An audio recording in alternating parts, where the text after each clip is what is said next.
Jumlah pengangguran secara global maupun domestik semakin bertambah selama masa pandemi. Deputi Gubernur Senior Bank Indonesia, Destri Damayanti mengatakan berdasarkan data ILO, selama 2020 lalu ada sekitar 33 juta pengangguran baru di seluruh dunia. Tak terkecuali di Indonesia, yang jumlahnya juga kian bertambah sebagai dampak pandemi COVID-19.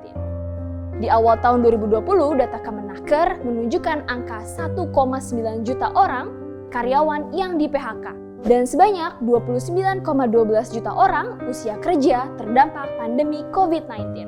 Tidak hanya karyawan saja yang merasakan dampak pemutusan hubungan kerja saat ini, para penyedia jasa dari platform jasa on demand juga terkena imbasnya. Sebanyak belasan ribu mitra seperti penyedia jasa cleaning, reparasi, hingga pijat harus kehilangan mata pencariannya. Orderan yang mereka dapatkan dari platform tersebut harus terhenti. Lalu, bagaimana nasib mereka?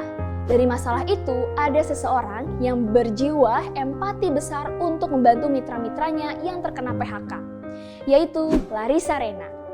Ia bersama temannya membuat sebuah layanan jasa yang mana awalnya hanya sebuah Google Spreadsheet dan sekarang menjadi sebuah situs website yang bernama rekomendjasa.id.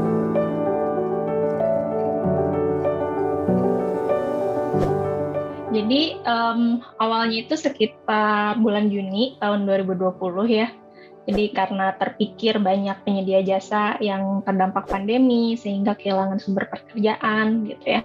Jadi ada terapis pijat dan cleaning service yang sebelumnya mendapat order dari platform layanan jasa on demand yang kemudian tutup.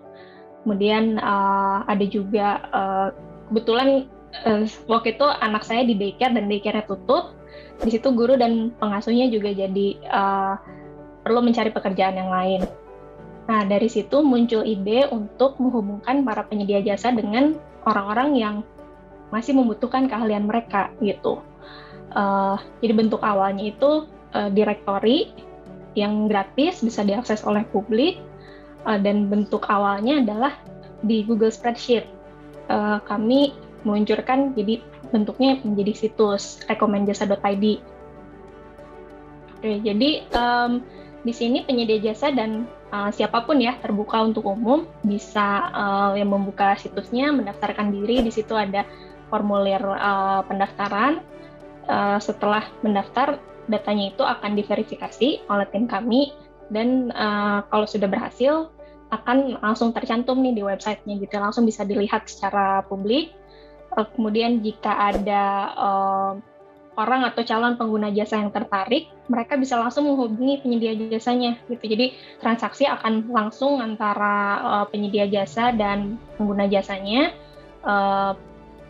tidak diatur ataupun tidak ada potongan dari pihak rekomendjasa. Jadi tadi kan yang saya ceritakan pendaftaran dari penyedia jasanya langsung ya.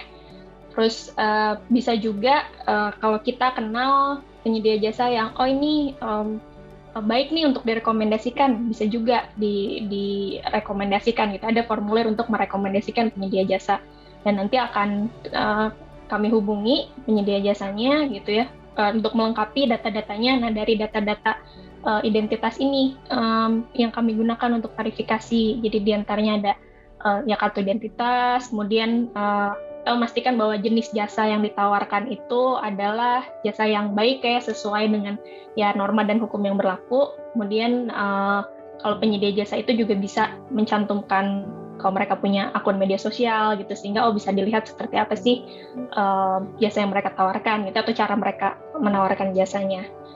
Si rekomendasi ini yang membantu menjaga rekomendasi sebagai ini jadi gerakan bersama gitu ya, nggak hanya rekomendasi, tapi di sini ada ya penyedia jasanya, pengguna jasanya, juga ya publik yang ikut memantau profil-profil yang ada di dalamnya gitu.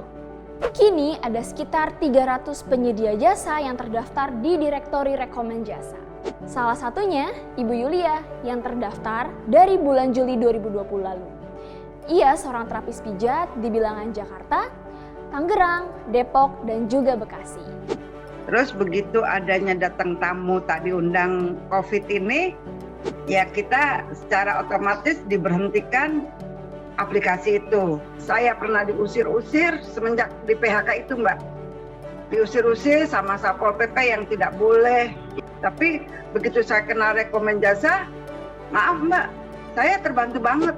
Jadi saya udah nggak keliling kayak kemarin-kemarin gitu loh, Mbak. Tidak jauh berbeda dengan Ibu Yulia, ada juga Pak Ari. Nah, ketika di awal pandemi, semua itu tutup dan saya hanya mengandalkan di medsos.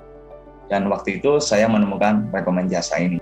Dan saya sangat apresiasi juga buat orang-orang baik, buat teman-teman seprofesi ataupun teman-teman yang terkena dampak pandemi, yang terkena PHK juga, tetap semangat, di mana ada kemauan, pasti ada jalan. Berangkat dari sebuah keresahan akan pengangguran di Indonesia, Larissa dan juga 3 orang temannya memberikan kontribusi sebuah layanan jasa. Kalau Larissa dan teman-temannya bisa bantu untuk perangi pengangguran, maka kalian juga bisa.